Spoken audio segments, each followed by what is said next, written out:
Hi, this is my daily devotional. I'm going to be doing these every day. This morning, I was reading the book of Joshua and the Great Wall and everything, and it was just really interesting, and it had a great message. So I decided to do a daily devotional every day. I do this. I read my Bible. All right. So, it started when Moses was dying, and he chose Joshua to be the new leader. And now, so Joshua was leading them to the promised land because they had since they had been there they had been in the desert for a long time, and because they had disobeyed God.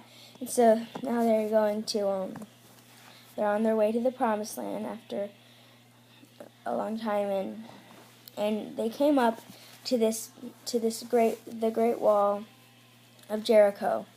And it was very big, and they couldn't get through. So I'm just gonna say this in my own words, just to make it go faster. So what happened? So Joshua prayed to God, and an angel came and told him to march around the Jericho. I think it was 7 times, and on the last day, march around all 7 times. And so at first, none of his helpers believed him.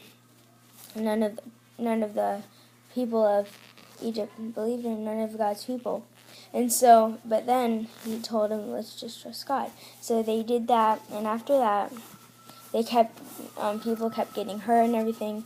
And finally, on the 7th day, they went around 7 times, and the walls fell down.